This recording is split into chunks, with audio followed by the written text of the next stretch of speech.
আমার বাবারে এত কষ্ট দিয়ে মারছে ওরা আমার বাবারে এত কষ্ট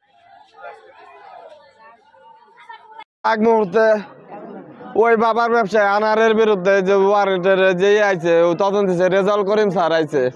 তখন আমি রাজ্জাকের দোকানে উপস্থিত আরো লোকজন আছিল ওই দেশে বাবার ব্যবসা করে ওরা ওই যে রফিক চোরার সাথে ঝগড়াঝাটি করছে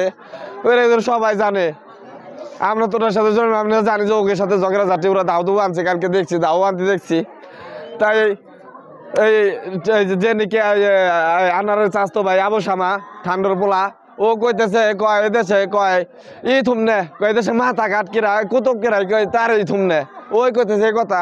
আমি কইতেছি ওরা কইতেছে কথা কারে কইতেছে না কইতেছে ও কথা ধরে তো লাভ নেই তর্ক করে লাভ কি কথা কই নেই আনার কইতেছে কয় বেজালের মতাই থুমনে যে ব্যবসায় বাবার ব্যবসায় আনার কথা কয় বেজালের কোনো মোতাই থুমো না মোতাই রাখবো না তাইলে তো জানি না যে ওরা নিজের ঘরে ওরা ছড়ে মারবো যদি জানতাম তাইলে কেমন কি হয় আমি নিজে বুঝছি ওরা এইসব করছে ওরা কোথায় হয়েছে আমি ওনে কোনো সারা শব্দ নাই ওরা প্ল্যান করে আমি তো চলে আসছি আমার চাচার দেখছি রাস্তায় ফোনে কথা হইতেছে খারায় খারায় ওরা চার কোনটা খারা আমার চাচাও তো জানি না যে আমার চাচারে মারবো ওরা আমি আইসি পরে বাড়ি দ্বন্দ্বটা বলে জায়গার বিরুদ্ধে ওই যে ওই পাশে জায়গা লয়ে এই প্ল্যান নতুন মাতবার হয়েছে ওইতে ওই যে দর্শকের আছে আমি রফুল মুন্সি হ্যাঁ আরো কয়েকজন লোক মানে দোষটা যারা ওরতে জড়িত হয়ে এই কামটা করছে ওরা ভিতরে প্ল্যান রাখছে ওরা প্ল্যান করে মারছে ওরা কোনো শব্দ করে নাই বুঝবার দেয় নাই তাহলে যদি বুঝবার পারতাম তাহলে কেউ মারে নাকি উনি থাকতো না আর ডাক দিত কইতো শব্দ করার টাইম নাই আসলো 100 ঘর মানুষ আসলো আমাকে 17 ঘর দিয়ে তারা 8 দিন হয়ে গেছে দেখ পাতিল যা আসলো তারা বাগযুগ করে নিয়ে গেছে তারপরে আমাকে ক্ষেতের ডেন ভাঙছে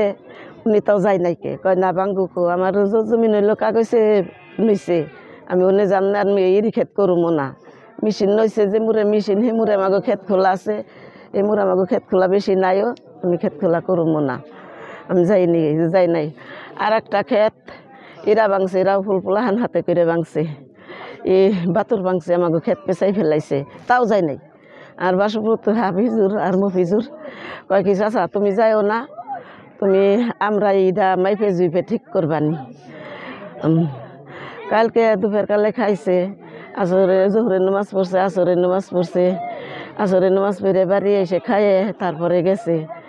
মাগরিবের নামাজ পড়ে হাইরা আর বাড়ি আসে নাইকে পড়তে আসে মাগরিবের নামাজ পড়ে বাড়ি এসে আবার পানপুন খেয়ে যায়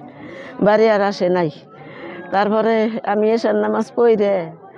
বসে নইছি ভাত খেয়ে তারপরে শুনতেছি যে এমরে হুড়াহুড়ি মেরে হেলাইছে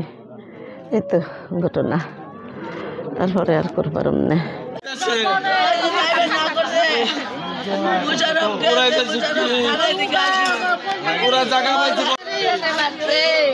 আমি